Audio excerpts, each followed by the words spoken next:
सबसे इंपॉर्टेंट है टीचर पर भरोसा। ठीक है, ये काम बिल्कुल नहीं करना है। देखो 5 मिनट ऐसी कुछ बातें बता रहा हूँ जो आपकी लाइफ के लिए, आपके पेपर के लिए सबसे ज़्यादा इंपॉर्टेंट है। सब पूरी दुनिया, इवन मैं आपको अब तक ये बता रहा था कि कैसे पढ़ना है, क्या पढ़ना है। अब मैं कुछ वो बातें करना चाहता हूँ कि क्या नहीं पढ़ना है और क्या नहीं करना है। यानी सब आपको गाइड कर रहे होंगे कि ऐसे पढ़ो, ये कर लो, वो कर लो, लेकिन थोड़ी नेगेटिव बातें भी कर लेते हैं कि क्या आपको नहीं करना है, व्हाट टू नॉट डू। क्या चीज़ें हैं जो किसी को भी नहीं करना है। पहला काम मैं आपको बता रहा हूँ, इस टाइम पर जब हम एग्ज़ाम के नियर होते हैं, जब एग्ज़ाम हमारे बहुत पास होते हैं, 10 दिन या 5 दिन रह जाते हैं ना, तो क्या नहीं करना मैं आपको बता रहा हूँ। पहला पहला जो सबसे इंपॉर्टेंट है, टीचर पर भरोसा। ठीक है, ये काम बिल्कुल नहीं करना है। भरोसा लिख देता हूँ इसको मैं ठीक से। अब टीचर पर भरोसा क्यों नहीं करना है? क्योंकि देखो, मैं सिंपल बात है, देखो मेरे को इंपॉर्टेंट है कि आपका करियर बने, तो मैं आपको सीधी सीधी बातें, कुछ बातें बता रहा हूँ। कोई भी टीचर हो, कितना भी प्यारा हो, कितना भी अच्छा पढ़ाता हो, वो बोल दे कि ये क्वेश्चन एग्जाम में आएगा, तब भी नहीं मानना है। किसी टीचर पे भरोसा भी नहीं करना है। अभी करना है खुद पे भरोसा, सेल्फ स्टडी। अब देखो, टीचर पर भरोसा करते हैं तो हम क्या करते हैं, मैं आपको बता रहा हूँ क्या गलती करेंगे। अगर आप किसी टीचर पे भरोसा करोगे तो आप ये सेल्फ स्टडी वाला पार्ट ना बहुत कम कर दोगे, बहुत कम कर दोगे। मैं जेन्युइनली बता रहा हूँ आपको। एक्चुअली में एग्जाम जो है वो एक बच्चे को ही लिखना होता है। जब आप एग्जाम पेपर लिखने जाओगे तो आपको खुद ही लिखना पड़ेगा, और आप तभी लिख पाओगे जब आप सेल्फ स्टडी करके गए हो। सेल्फ स्टडी में कौन सा वाला पार्ट इंपॉर्टेंट है?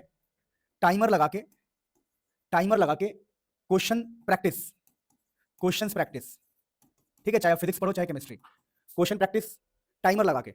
चाहे फिजिक्स के क्वेश्चन हो, फिजिक्स के डेरिवेशन हो, फिजिक्स के थ्योरेटिकल क्वेश्चन हो, केमिस्ट्री के थ्योरेटिकल क्वेश्चन हो, केमिस्ट्री की प्रैक्टिस करनी हो, चाहे कुछ भी करना हो, टाइमर लगा के।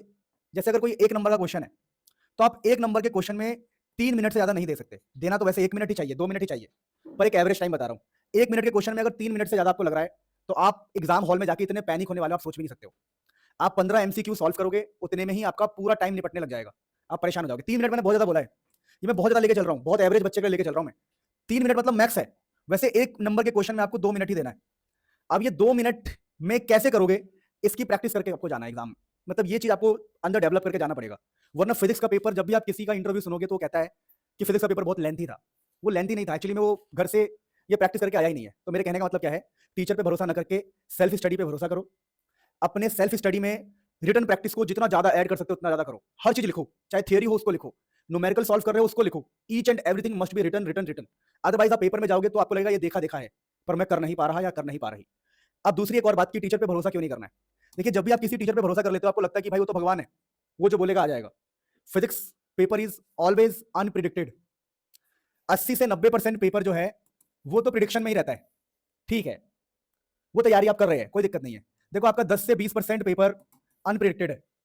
जब आप टीचर पर भरोसा करते हो ना, तो प्रॉब्लम पता क्या होती है, आप उनके मैराथन में पार्टिसिपेट कर लेते हो। कुछ मैराथन यूट्यूब पे चलता है, मैराथन, या कुछ उनकी लाइव क्लासेस चल रही होती है। अब ये जो चीज़ है ना, ये सब आपका टाइम पूरा खा जाएगी। देखो, ये टाइम कोई टाइम है मैराथन अटेंड करने का, लाइव क्लास अटेंड करने का, किसी पे इतना ज़्यादा भरोसा करने का कि जो उसने करा दिया वो आ जाएगा। सब बेकार चीज़ें हैं। आप इसका अल्टरनेटिव देखिए। अब छोड़ो इन सब चीज़ों को, मेरा पर्सनल मानना है ये आपका बहुत ज़्यादा टाइम खराब करेगा। आप अपने काम से मतलब रखो, आप एक पीवाईक्यू की बुक लो, नहीं ली है तो लो, और ये पीवाईक्यू सॉल्व करना स्टार्ट करो। ये मैराथन फैराथन आपको नहीं सिखा पाएगी। सामने स्क्रीन है, आप देख रहे हो, वो क्वेश्चन सॉल्व कर रहे हैं, क्वेश्चन बदल रहा है, क्वेश्चन बदल रहा है। तुम्हारे अंदर क्या बदला? तुम्हारे अंदर कुछ भी नहीं बदला। जो काम आप स्टार्टिंग से पहले दिन से कर रहे हो, फर्स्ट डे से, अगर तुम एग्जाम टाइम में अब 10 दिन, 5 दिन रह गए हैं, 15 दिन रह गए हैं, अभी भी वही रिपीट कर रहे हो, तो तुम्हारे अंदर क्या चेंजेस आए? तो यहाँ पर इन सब चीजों को अवॉइड करना है। अगर आपको हेल्प मिल रहा है, आप लीजिए, लेकिन बहुत लंबी लंबी क्लासेस को अवॉइड करो। अवॉइड करने के बाद पीवाईक्यू बुक लो, और वहां से क्वेश्चन को सॉल्व करो और रिटन प्रैक्टिस करो। This is the only thing जिस पर आपको बहुत ज्यादा फोकस करना है। यही आपको सिखाएगा कि क्वेश्चन कैसे कैसे आते थे। इससे आइडिया लगता है कि अगर इससे मिलता जुलता क्वेश्चन आया तो हम कर लेंगे। यानी मैं आज आपको ये सिखा रहा हूं कि क्या हमें नहीं करना है। टीचर पर भरोसा ब्लाइंडली एग्जाम टाइम पर कभी नहीं करना चाहिए। आपको सेल्फ स्टडी करना है, आपको खुद पे भरोसा करना है, रिटन प्रैक्टिस को इंक्लूड करना है। दूसरी गलती, solving solving unnecessary sample paper. Unnecessary sample paper, unnecessary क्या होता है? हम कहीं का भी सैंपल पेपर सॉल्व कर रहे हैं, पता ही नहीं चल रहा वो सैंपल पेपर किसका है, कैसा है, कहां है। रैंडमली हम कहीं के भी सैंपल पेपर सॉल्व कर रहे हैं। मैं आपको दोबारा बोल रहा हूं, अगर आप बहुत ज्यादा सैंपल पेपर्स के पीछे पड़ गए, कहीं का भी सैंपल पेपर सॉल्व कर रहे हैं रैंडमली, इंटरनेट पे या इधर उधर टेलीग्राम पे, व्हाट्सएप पे कोई सैंपल पेपर आया, ठीक है, आपने उसको सॉल्व करना स्टार्ट कर दिया। देखो मैं जनरली बता रहा हूं, अगर उसके अंदर ऐसे क्वेश्चंस है जो बहुत हार्ड है, आप इतने ज्यादा डीमोटिवेट हो जाओगे, इतने ज्यादा डीमोटिवेट हो जाओगे कि जो क्वेश्चंस आप एग्जाम में कर सकते थे डर के मारे वो भी नहीं कर पाओगे। आपकी प्रिपरेशन आपको जीरो फील करा देगा ये। Please don't solve unnecessary hard questions paper. पहले बता रहा हूं मैं आपको, एग्जाम टाइम पर तो बिल्कुल भी नहीं, जब एग्जाम बिल्कुल पास आ जाए तो। अगर 1 महीना होता तो मैं कहता तुम दुनिया जहान की हर चीज सॉल्व करो, क्योंकि आपके पास 1 महीना है, आप उस डर से बाहर निकल सकते हो। लेकिन एग्जाम से 5 दिन पहले अगर आपको डर बैठ गया ना, तो भाई वो डर आपको ले डूबेगा। यानी मेरे सिंपल कहने का मतलब है कि भाई आप प्लीज फालतू चीजें सॉल्व करना बंद करो और अभी सबसे ज्यादा फोकस करो सिर्फ पीवाईक्यूज पे। और अगर आपको सैंपल पेपर सॉल्व ही करना है तो आई सजेस्ट, जो आपके बोर्ड है, अगर स्टेट बोर्ड है तो स्टेट बोर्ड वाले, और अगर आपका सीबीएसई बोर्ड है तो सीबीएसई बोर्ड ने जो सैंपल पेपर रिलीज किया है उसको सॉल्व नहीं करना है। पहले बोल रहा हूं, उसको सॉल्व ना करके उसके आंसर्स देखो, उनके आंसर्स की टेक्निक देखो, आंसर्स खुद से सॉल्व मत करना भाई please. Sample paper original paper से हमेशा 3 गुना ज्यादा हार्ड होता है। अगर आप सीबीएसई, मान लो आप सीबीएसई के हो और आप उसके सैंपल पेपर को सॉल्व करने जा रहे हो और आप एक एवरेज बच्चे हो, तो आपको डीमोटिवेशन के अलावा कुछ भी नहीं मिलेगा। इसलिए बेस्ट सजेशन दे रहा हूं कि जितने भी सैंपल पेपर सीबीएसई ने रिलीज किया है उन सभी सैंपल पेपर के आंसर्स को देखो और ये समझने की कोशिश करो कि क्वेश्चन को किया कैसे गया है, यानी कि क्वेश्चंस के टेक्निक को यहां से आप सीख सकते हो। अब इससे क्या फायदा है? इससे ये फायदा है, कई बार जब पेपर बनता है तो सैंपल पेपर से सेम का सेम क्वेश्चन आपको बोर्ड्स के पेपर में दिखाई देता है। तो अगर आप इनके आंसर्स की टेक्निक को समझ के गए, मैं रटने को नहीं कह रहा हूं, समझ के कि अगर ऐसा क्वेश्चन आएगा तो ये टेक्निक है, ऐसा क्वेश्चन आएगा तो ये टेक्निक है, अगर आप कुछ कुछ सैंपल पेपर सॉल्व करके चले जाते हैं तो आपको एग्जाम में फायदा मिलेगा। लेकिन किसी भी रैंडम हार्ड सैंपल पेपर को सॉल्व करने की कोशिश नहीं करनी है। इवन सीबीएसई का सैंपल पेपर भी अपने सामने रख के आप ट्राई करने की कोशिश करोगे तो आपको डिमोटिवेशन फील हो सकता है। तो बेस्ट आइडिया है, आंसर्स को देखो और क्वेश्चन सॉल्व करने की टेक्निक को समझो आंसर्स के थ्रू। फिजिक्स में भी अप्लाई करना है, केमिस्ट्री में भी अप्लाई करना है, मैथ्स में भी अप्लाई करना है, और खास करके फिजिक्स में। तो 2 चीजें मैंने आपको बताया कि टीचर पे भरोसा नहीं करना है। किसी टीचर को कोई फर्क नहीं पड़ेगा कि आपके कितने नंबर आए हैं, कितने नंबर नहीं आए हैं। सभी टीचर्स के पास कुछ ना कुछ ऐसे बच्चे होते हैं जो टॉपर्स बनते हैं, उन्हीं टॉपर्स का रिजल्ट दिखाया जाता है, उन्हीं टॉपर्स के लेके उनकी प्रमोशन चलती है।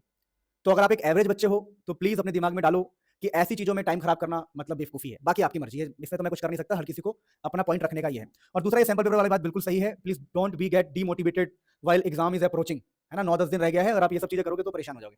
फोर्थ मैं पॉइंट आपको बता रहा हूँ, और थर्ड पॉइंट मैं आपको बता रहा हूँ जो सीधा मेरे दिल से निकल रही है कि भाई तुम में से कोई भी फेल नहीं होगा। तो अब बात यह है कि तुम में से कोई फेल क्यों नहीं होगा? अगर तुम स्टार्टिंग से थोड़ी बहुत मेहनत करते जा रहे हो तो बिलीव ऑन कर्मा। अगर आप ऐसे बच्चे हो कि हाँ भाई मैंने डेली आधे घंटे भी पढ़ा है, 15 मिनट भी पढ़ा है, आप ठीक हो, तो आप में से कोई फेल नहीं होगा, इस बात की मैं गारंटी दे रहा हूं। मेहनत का फल पक्का मिलता है, गारंटी है, कोई फेल नहीं होगा। और जब तुम्हें पता है कि तुम फेल नहीं हो सकते तो डर किस बात का है? बिलीव मी, डर किस बात का है? बहुत सारे बच्चों को लगता है कि वो फेल हो जाएंगे, वो डर रहे हैं। दिल से बोल रहा हूं, डरने की कोई बात नहीं है। एक सीक्रेट चीज जान लो, अगर कोई भी पेपर हार्ड बनता है तो फाइनल रिजल्ट बनते वक्त, फाइनल रिजल्ट जब रिलीज होता है, अगर पेपर गलती से हार्ड बन गया, और जब भी पेपर हार्ड बनता है उनको पता होता है कि उन्होंने पेपर हार्ड बनाया है, तो जब वो फाइनल रिजल्ट बनाते हैं ना, तो जिसका 70% होता है, ये मेरा मानना है, इट्स माई पर्सनल ओपिनियन। अब ये मैं जानबूझ के बोल रहा हूँ पर्सनल ओपिनियन, अंदर की बातों को ऐसे बोला जाता है, इट्स माई पर्सनल ओपिनियन, ठीक है। अगर किसी का रिजल्ट 70% है तो जंप करके 90% ही रिफ्लेक्ट होगा, और किसी का रिजल्ट अगर 80% है तो जंप करके वो 95 या 99 तक पहुंच जाता है। तो मेरे कहने का मतलब है कि फालतू में आपको परेशान होने की जरूरत नहीं है। अगर पेपर बहुत एक्सट्रीम लेवल का हार्ड बना देगा तो भी आपके परसेंटेज आपके मार्कशीट में अच्छा ही दिखाई देगा।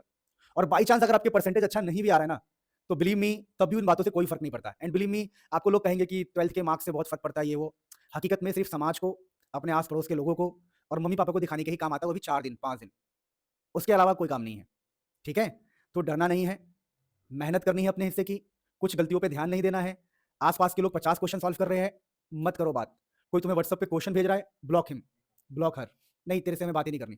लोग तुम्हें कई बार डीमोटिवेट करने के लिए ऐसे भेज देंगे, अरे तूने ये वाला क्वेश्चन सॉल्व किया क्या, भाड़ में जाए। अपनी प्रिपरेशन अपनी हाथ में रखो, किसी से कोई डिस्कशन नहीं, कोई ग्रुप स्टडी नहीं, कोई दोस्त नहीं, कुछ भी नहीं। किसी भी टॉपर या ऐसे बच्चे से संगति नहीं रखनी है जो आपको डिमोटिवेट कर दे। अपने हिसाब से काम करना है। वो 100 क्वेश्चन सॉल्व कर रहा है, वो 100 सैंपल पेपर सॉल्व कर रहा है, उसने 14 ये कर लिया, उसने 15 ये कर लिया, दैट्स ऑल बेकार थिंग्स। आप अलग हो, दूसरा बंदा बहुत अलग है। बात समझ पाए? दोबारा मैंने आपको बता दिया कि फेल होने का डर आपको नहीं होना चाहिए, अगर आपने स्टार्टिंग से मेहनत किया है, थोड़ा बहुत आपको आता है तो। और अगर पेपर सच में ही हार्ड आ गया तो सबके लिए हार्ड होगा, और ईजी होगा तो सबके लिए ईजी होगा। तो ये डर को पहले खत्म करो। 3 बातें मैंने आपको बताई, अगर आप इन 3 बातों को अपने दिमाग में डालते हो, और 3 बातों को दिमाग में ना भी डालते हो, तो इस बात को दिमाग में डाल लेते हो, टाइमर लगा के क्वेश्चन प्रैक्टिस, तो आपका बहुत फायदा होगा। पीवाईक्यू सॉल्व करना आपका बहुत फायदा होगा, रिटन प्रैक्टिस करना बहुत बहुत अमेजिंग थिंग है। इन 3 बातों को अपने दिल और दिमाग में डाल लो अच्छे से, और किसी से बात नहीं करना है जो आपसे पढ़ने में ज्यादा होशियार है। इस धरती का सबसे पहला नियम, कोई नहीं चाहता आप अच्छा करो, ना आपके फ्रेंड, ना आपके इवन सगे भाई, ना सगे भाई बहन, इनमें भी कंपटीशन होता है। मैं आपको रियल बात बता रहा हूँ। इस धरती पर कोई नहीं चाहता कि आप उससे आगे बढ़ जाओ। तो जब तुम्हारा दोस्त देखेगा तुम आगे बढ़ रहे हो, तो तुम्हें वो डिस्ट्रैक्ट करने के लिए बहुत सारी स्ट्रेटजीज लगा सकता है कि यार मैं नहीं पढ़ रहा, छोड़ना, देखा जाएगा। या फिर तू ये कर, तू ये सैंपल पेपर कर, तू ये कर, ऐसे कर। ऐसा लगेगा तुम्हें वो तुम्हें गाइड कर रहा है, पर वो तुम्हें बेवकूफ बना रहा है। तो सारे कॉन्टैक्ट्स काट दो, ठीक है, और सिंपल अपनी मेहनत करो, जो जो मैंने बोला है। सो आज का हम लेक्चर स्टार्ट करते हैं, ठीक है।